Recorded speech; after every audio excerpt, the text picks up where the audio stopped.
சற்று முன் வெளியான செய்தி மக்களை உசார். சென்னைக்கு அருகே வங்கக்கடலில் மாற்றம் காற்றழுத்த தாழ்வு பகுதி உருவாகியுள்ளது. மேலும் வலுப்பெற்றுள்ள காற்றழுத்த தாழ்வு புதிய புயலாக மாற வாய்ப்புள்ளதாக சென்னை வானிலை ஆய்வு மையம் சற்று முன் தெரிவித்துள்ளனர். இதனால் பல மாவட்டங்களுக்கு பள்ளி கல்லூரிகளுக்கும் மேலும் விடுமுறை விடப்பட்டுள்ளது. இந்த செய்தியை முழுமையாக இந்த வீடியோவில் நம்ம பார்க்க போகிறோம். அதனால் ஸ்கிப் பண்ணாமல் முழுசாக பாருங்கள்.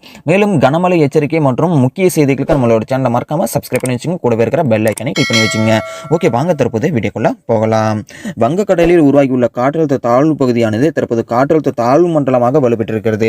இது சென்னையிலிருந்து சுமார் 370 கிலோமீட்டர் தொலைவில் நிலை கொண்டிருக்கிறதாக சென்னை வானிலை ஆய்வு மையம் தெரிவித்திருக்கிறது. ஒவ்வொரு ஆண்டும் டிசம்பர் மாதம் வந்துவிட்டாலே சென்னை மக்களுக்கு லேசான பீதி கிளம்பிவிடும்.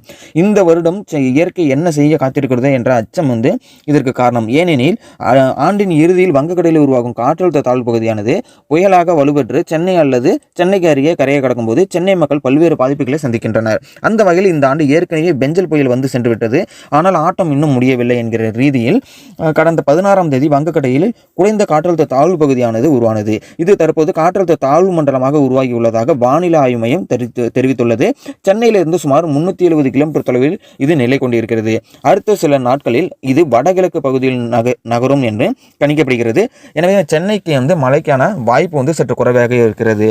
இன்றைய தேதியில் விசாகப்பட்டினம் அல்லது அதனை உள்ளிட்ட ஆந்திர கடலோர மாவட்டங்களில் கனமழைக்கு வாய்ப்பு ஏற்பட்டிருக்கிறது.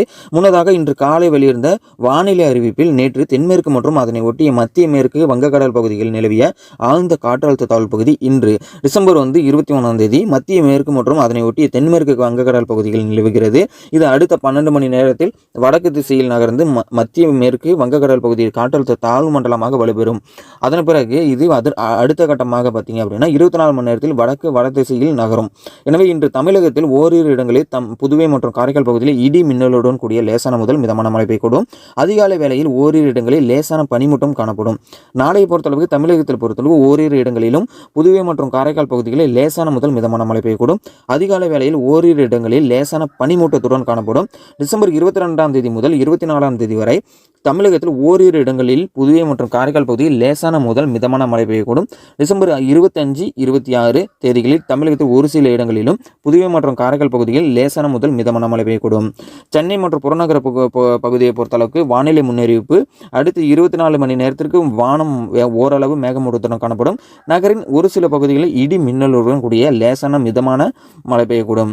அதிகாலை வேளையில் ஒரு சில பகுதியில் லேசான பனிமூட்டத்துடன் காணப்படும். அதிகபட்ச வெப்பநிலை 30 டிகிரி செல்சியஸ் ஒட்டியும் குறைந்தபட்ச வெப்பநிலை 24 முதல் 25 டிகிரி செல்சியஸ் ஒட்டியும் இருக்கக்கூடும். அடுத்த 48 மணி நேரத்திற்கு வானம் ஓரளவு மேகமூட்டத்துடன் காணப்படும்.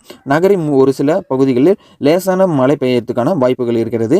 அதிகாலை வேளையில் ஒரு சில பகுதியில் லேசான பனிமூட்டத்துடன் காணப்படும். அதிகபட்ச வெப்பநிலை 30 31 டிகிரி செல்சியஸ் ஒட்டியும் குறைந்தபட்ச வெப்பநிலை 24 முதல் 25 டிகிரி செல்சியஸ் ஒட்டியும் இருக்கக்கூடும் என தெரிவிக்கப்பட்டுள்ளனர்.